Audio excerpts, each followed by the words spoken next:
Efésios 6. Glória a Deus. Estamos a falar sobre a armadura da fé. Diz ao teu irmão, a armadura de Deus. Era de Deus, não é? Eu confundi os temas. Hoje o tema é o escudo da fé. Glória a Deus. Efésios capítulo 6. Quem abrir diz amém. Quem não abriu, continua a abrir, não é? Em nome de Jesus. É importante que nós consigamos abrir a palavra de Deus. Quem não tem Bíblia, tem aqui a passagem. Vamos ler na versão NVI. Amém. E eu queria que estivéssemos atentos porque vamos continuar hoje a falar sobre um tema extremamente importante. Amém. Vamos ter hoje muitas coisas muito boas a acontecer na igreja, para a glória do Senhor. Vamos lá. Nós estávamos a falar sobre o versículo 12 em diante, não é? E vamos ler a partir do 12 também, porque quero que nós relembremos aqui o conceito que estamos a trabalhar. Versículo 12 diz o seguinte: pois a nossa luta não é contra seres humanos, mas contra os poderes e autoridades, contra os dominadores deste mundo de trevas, contra as forças espirituais do mal nas regiões celestiais. Por isso, vistam toda a armadura de Deus para que possam resistir no dia mau e permanecer inabaláveis depois de terem feito tudo. Assim mantenham-se firmes, cingindo-se com o cinto da verdade, vestindo a couraça da justiça e tendo os pés calçados com a prontidão do evangelho da paz. Além disso, e este é o novo versículo de hoje, usem o escudo da fé, com o qual vocês poderão apagar todas as setas inflamadas do maligno. Amém. Aleluia. Esta Bíblia, ela é a nossa fonte de doutrina de fé. Amém? Pai, a Tua palavra é real na nossa vida. Fala connosco através dela. Toca o nosso coração. Que Tu, em nome de Jesus, meu Pai, possas encontrar em nosso coração terreno fértil para que frutos sejam gerados através desta palavra, Senhor. É o que nós pedimos e Te agradecemos em nome de Jesus. Amém. Glória a Deus. Glória a Deus, irmãos. Deus tem sido bom na nossa vida. E nós queremos adorá-lo, bendizer o seu nome e declarar que a nossa vida pertence a Ele. Amém? Olha que interessante, não é? O escudo da fé. O que é que a palavra de Deus nos diz? Que nós devemos tomar o escudo da fé para que possamos estar protegidos e podemos apagar todas as setas inflamadas do maligno sobre a nossa vida. Então a fé, ela funciona como um escudo para nos proteger. Amém? Diz ao teu irmão, a fé é a proteção contra as ciladas do inimigo. O escudo é a parte mais importante da armadura. Nós podemos gostar muito da espada, que vai ferir. Nós podemos gostar muito do capacete, como está na imagem da pregação dessa série de mensagens. Isso tudo é muito cool, é muito fixe. Mas sem um escudo, nós estamos vulneráveis. Sem um escudo, nós não conseguimos, de facto, estar protegidos, não é? E numa batalha, mais importante nós conseguimos estar protegidos do que nós simplesmente atacarmos. Porque ataques nós vamos fazer, mas também vamos sofrer. E o Evangelho nos chama a que nós sejamos alguém que consiga não só atacar, mas principalmente consigamos estar protegidos e defendidos pelo Senhor. Amém? Por isso é que a palavra de Deus nos chama a pegarmos o escudo da fé. O escudo, aqui nos tempos dos soldados romanos, era um escudo grande, muito grande. Ele protegia normalmente desde o joelho, desde a canela até o ombro. Então vocês conseguem imaginar um soldado romano, não é? Com o seu escudo e ele a proteger-se quase por completo. Porque qualquer golpe que ele podia sofrer, se ele não tivesse aquele escudo, provavelmente seria morte na certa. E então, esse escudo, para além de ser muito grande e proteger praticamente o corpo inteiro, ele também nas pontas era curvo para dentro. Por quê? Porque era importante que a proteção não fosse só frontal, que ela também fosse lateral. Então, se houvesse um ataque do lado, aquele escudo, por ter uma curvatura, ele conseguia defletir os ataques. Não é? E eu já disse, não é, que Paulo busca essa imagem no imaginário aqui dos seus ouvintes para fazê-los entender que tipo de escudo é esse. Então nós temos que entender que a nossa fé, ela serve de proteção para a nossa vida. Amém? Paulo, quando ele escreve aos Efésios, ele está a referir muito sobre a fé. Ele está a dizer que a fé é através da fé que nós somos salvos. Se vocês forem buscar a referência do capítulo 2, versículo 8, vai falar sobre a fé que salva. Diz o seguinte: pois vocês são salvos pela graça por meio da fé, e isto não vem de vocês, é dom de Deus, não é? Então a fé é um tema central aqui nessa carta aos Efésios de Paulo. Ele também declara que através da fé nós temos acesso a Deus, capítulo 3, versículo 12, que diz o seguinte, se vocês puderem pegar as referências vai ser ótimo. Por intermédio de quem temos livre acesso a Deus em confiança pela fé nele. Amém? Então a fé, ela é essencial para a salvação, é essencial para a nossa vida, é essencial para que nós possamos subsistir. E a fé, ela nos protege contra a vida, nos protege contra as tentações do inimigo, nos protege contra a nossa própria destruição, a nossa própria carne, não é? Mas e nós podemos perguntar, então o que é a fé? O que é que significa de facto a fé? Vocês já ouviram o que é que se diz por aí afora? Fé na verdade é o contrário da razão. Há pessoas que são racionais, há pessoas que são emocionais. Há pessoas que vivem porque pensam e porque as coisas fazem sentido, vivem por evidências, acreditam na ciência, e há pessoas que acreditam em Deus. Essas pessoas que acreditam em Deus não acreditam na ciência, não acreditam na razão, não acreditam em nada que tenha evidências. Ou seja, para esse grupo de pessoas, a fé é simplesmente um feeling, um sentimento. Ela não se baseia em nada. Ela é algo vazio, sem essência. A Bíblia não apresenta esse tipo de fé. Eu não sei se vocês achavam que a fé era isso, mas não é. Amém? A fé, ela tem fundamento, ela tem essência, ela é profunda. Mas a fé, ela também não é, como outras pessoas pensam, um amuleto para os maus tempos da nossa vida. Muita gente diz, mas a fé, ela é contra a razão, ela é contra a ciência, mas ao mesmo tempo, ela é importante para a gente se agarrar a alguma coisa quando a vida está a correr mal. Ela é tipo um amuleto, não é? Nós andamos com a nossa fé para trás e para a frente e dizemos uns aos outros, tem fé. Eu sou uma pessoa de fé. Mas o que é que de facto isso significa? Isso é muito vazio. O que o mundo ensina sobre fé não tem essência, não tem profundidade, não tem conteúdo real. A fé, nós vamos buscá-la de facto à palavra de Deus, amém? E a palavra de Deus nos ensina o que de facto significa ter fé e viver em fé. Não é acreditar sem provas, não é acreditar sem evidências. A fé em Deus, ela tem provas para que nós possamos ter uma fé real. A fé também não é uma coisa que nós ativamos e desativamos quando as coisas correm bem ou mal. Quando está tudo bem, eu ando, tudo na minha vida tem que fazer sentido, as coisas encaixam-se, vai no lugar. Não é? E como se diz aquela velha frase, não há nenhum ateu quando o avião está a cair, não é? Ou seja, quando a coisa está a correr mal, toda a gente inventa alguma fé, não é? Deus nunca existiu para essa pessoa durante a vida toda dela. Mas ali, meu irmão, começou a turbulência, não é? Inventa aqui um Deus qualquer, vou falar sobre ele, vou acreditar nele. Em 2005, há uma história de um homem que fez até notícias lá na América onde tem as coisas mais malucas, não é, que vocês podem imaginar. Ele criou uma religião, e a religião dele era a religião do monstro do espaguete. É uma loucura. Ele diz que o Deus dele, era o monstro do espaguete. Claro, ele criou aquilo para fazer uma zombaria com a fé cristã.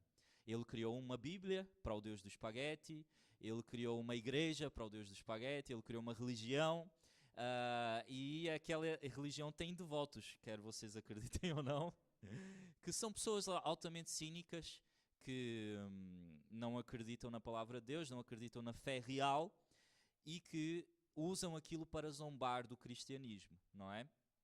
É interessante que o ser humano vá e se esforce tanto para lutar contra uma coisa que ele nem sequer acredita, não é? É muito estranho como é que nós criamos esses conceitos de fé tão vazios, tão sem substância, tão sem nada, só para querer provar às pessoas que Deus não existe e a nossa vida gira em volta daquilo, não é?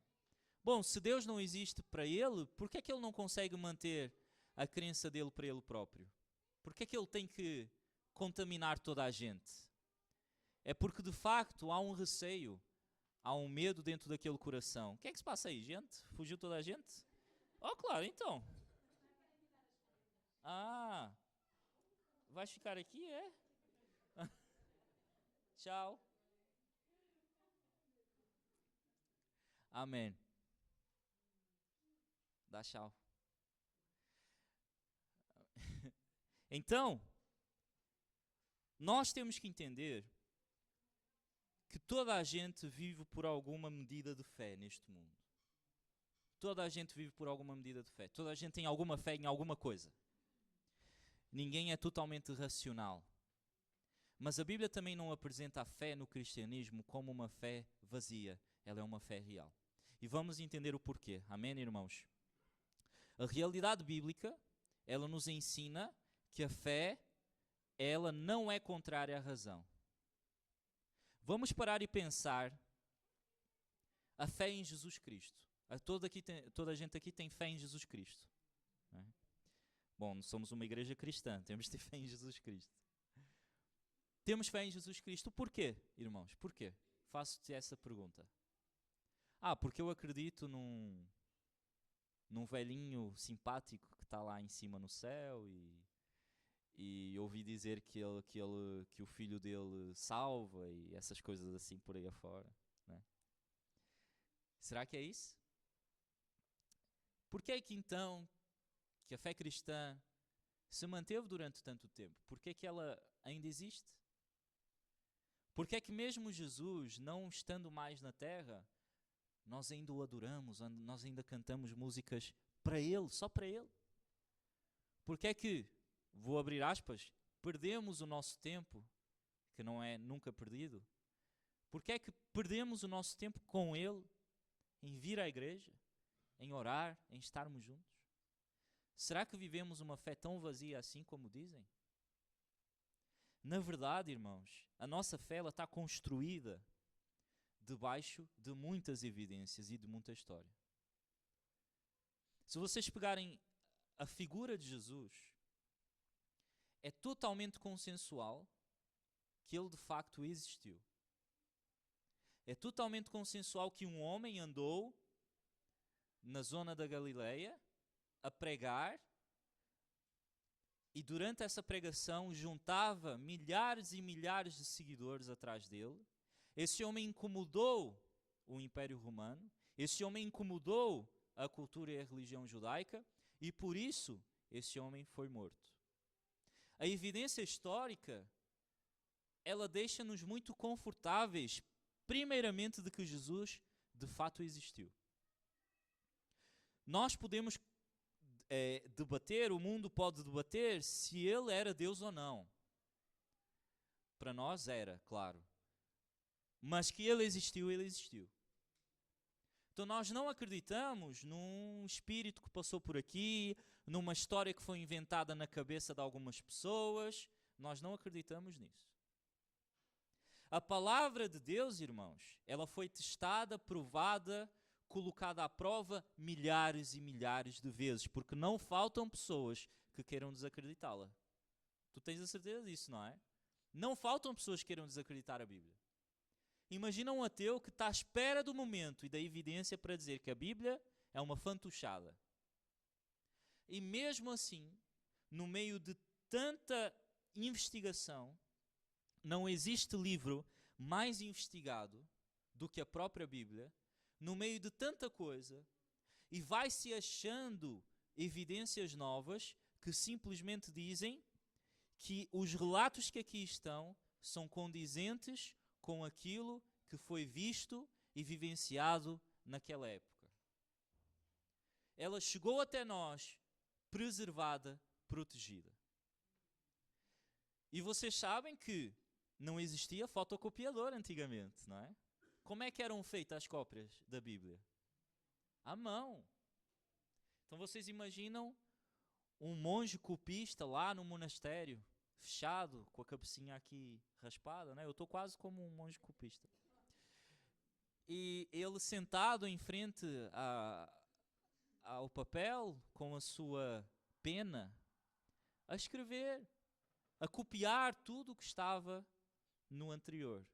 E aquela cópia anterior também era cópia de alguma coisa. E por aí afora. Houveram erros nessas cópias. Há evidências que houveram erros nessas cópias. Há certas partes que contradizem umas com as outras. Como é que nós sabemos então qual é a certa? Porque esses erros são erros residuais, são pequenos erros. Então talvez o copista estava cansado, talvez eu já estava, não é? Não havia leis trabalhistas como há hoje, então se calhar eu já estava ali a trabalhar a 16, 18 horas a copiar, sei lá, tinha bebido um vinhozinho, a coisa começou a correr mal, então ele em vez de dizer uma palavra A, disse a B. Enfim, ele errou. Mas para cada erro há milhares de acertos. Então, durante 2000 anos, Deus foi preservando a sua palavra através dessas cópias para que elas pudessem chegar até nós. Quando descobriram os manuscritos que estavam dentro de uma caverna próxima ao Mar Morto, foi algo tão interessante que eram várias cópias que estavam dentro de vasos. E as pessoas que descobriram aquilo, elas não valorizaram as cópias que estavam nos vasos, elas valorizaram os vasos. Então as cópias andavam perdidas por aí, não eram cuidadas, não eram tratadas como deviam ser. Mesmo assim, elas foram resgatadas, mesmo assim elas foram estudadas e mesmo assim elas servem para ainda mais valorizar o relato da palavra de Deus, o relato da Bíblia. Então se alguém vier e disser assim, não, a Bíblia é algo escrito por homens que inventaram uma religião na hora, tipo o monstro do espaguete, não é? E criaram uma Bíblia simplesmente porque queriam criar.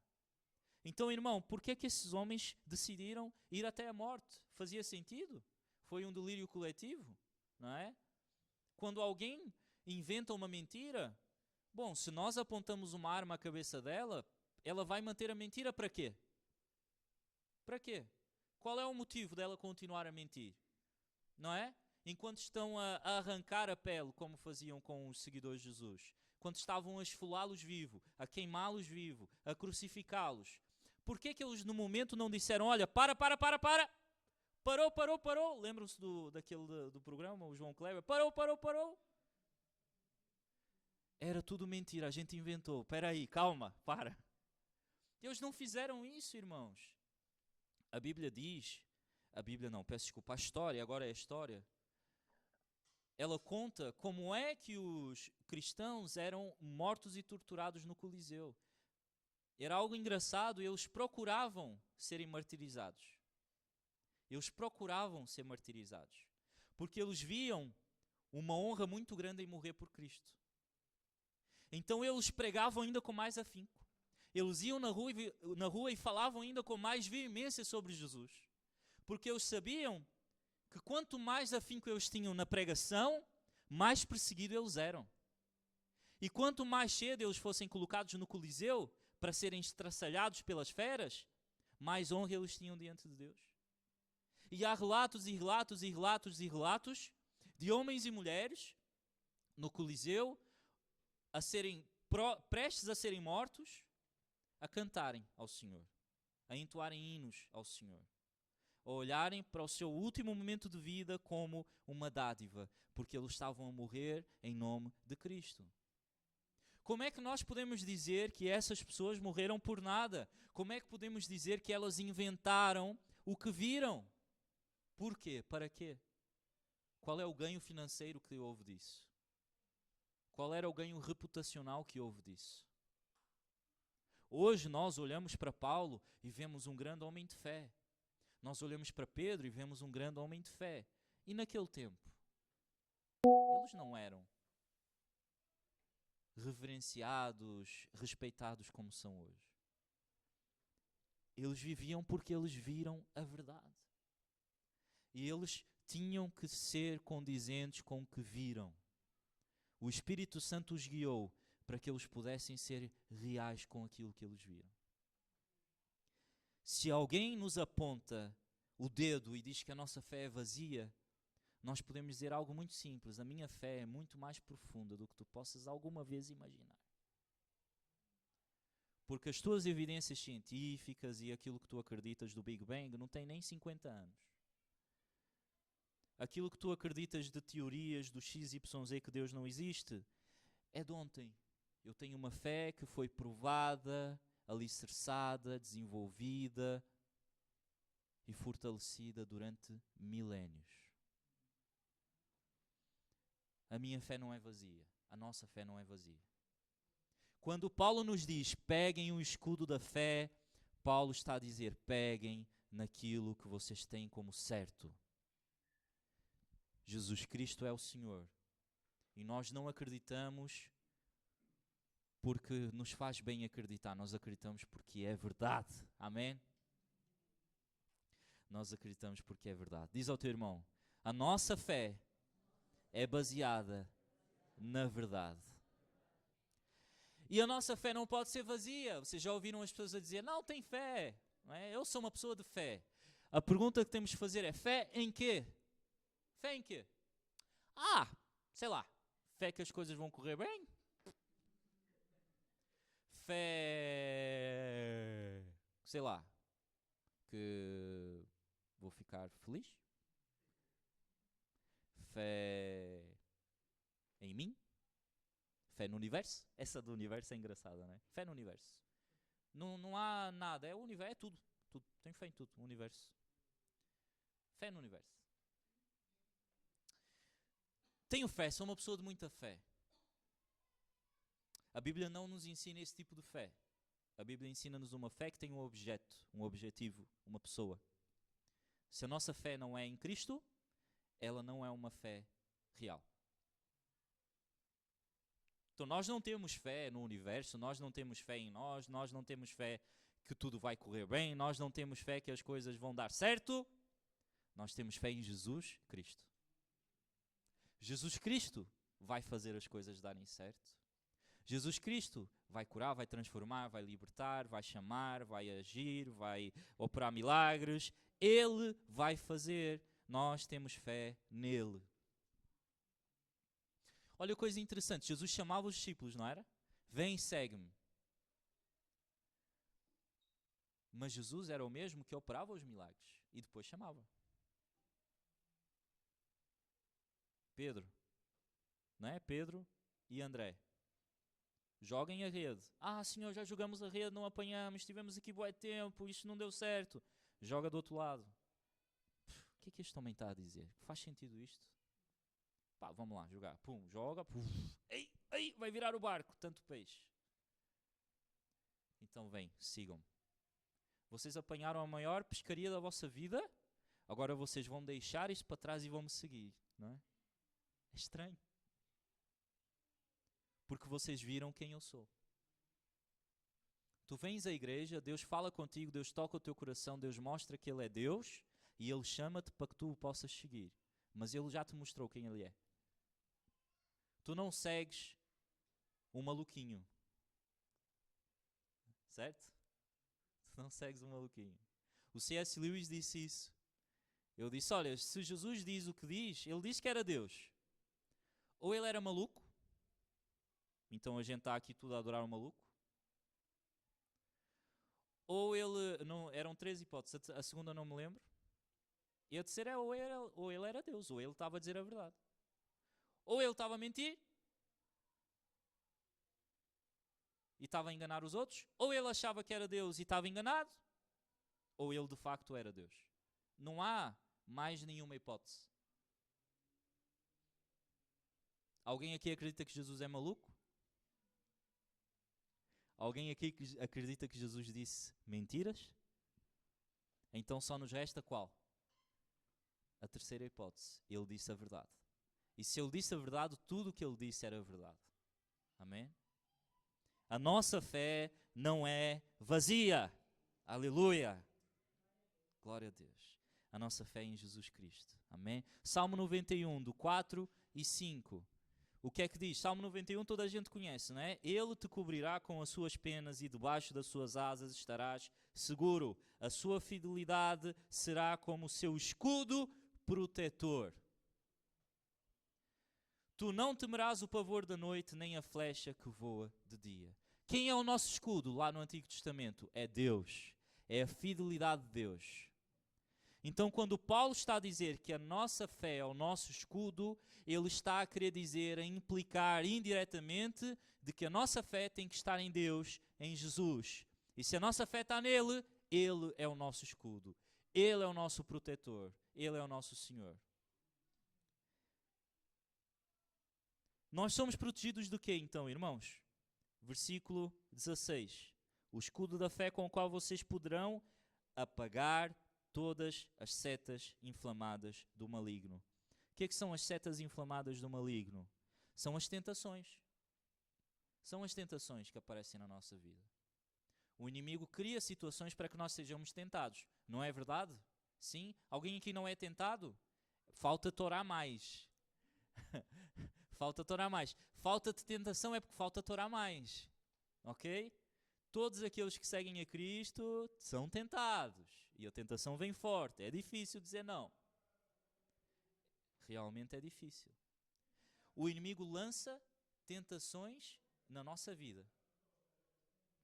O inimigo tenta nos desviar da nossa fé. E o que é que vai nos proteger? É o escudo da fé. Amém? Diz ao teu irmão, a única proteção contra a tentação é a fé em Jesus. Aleluia. Como é que nós evitamos então? Como é que nós vivemos por fé? E vamos concluir aqui. Nós temos que estar enraizados na palavra de Deus. Não há outra hipótese. O que é que a palavra de Deus diz? Como é que vem a fé? Qual é o processo da fé, irmãos? A fé vem pelo ouvir. Ouvir. Como é que tu vais ouvir sem vires à igreja? Sem estares aqui na igreja a ouvir a pregação? Tu tens que ouvir. Então eu tenho que tirar a cera dos ouvidos, não é? Vir à igreja de manhã e dizer, eu estou aqui pronto para ouvir a palavra de Deus. E não é ouvir qualquer coisa. Não é ouvir música qualquer. Não é ouvir coisa. É ouvir a palavra de Deus e só ela. Então a fé vem por isso. E por mais nada. Então eu tenho que entender que a minha fé é real. Amém? De facto, quando nós ouvimos, nós entendemos que nós fazemos parte de uma comunidade, de uma igreja. Então eu tenho que ouvir e eu tenho que servir. Eu tenho que ouvir e eu tenho que servir.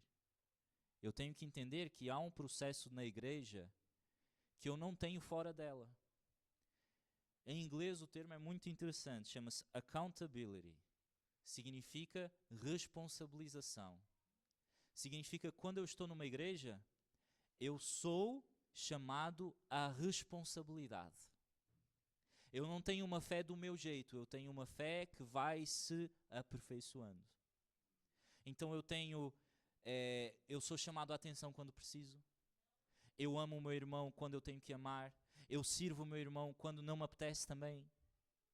Eu entrego a minha vida para servir a casa do Senhor, mesmo quando apetece-me fazer outra coisa. E isso é um processo que na minha vida faz com que eu esteja a ser fortalecido na fé em Deus.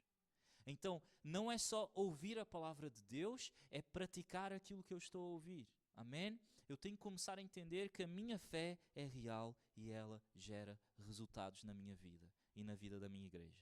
Amém? Glória a Deus. Fecha os teus olhos, queria orar por ti hoje.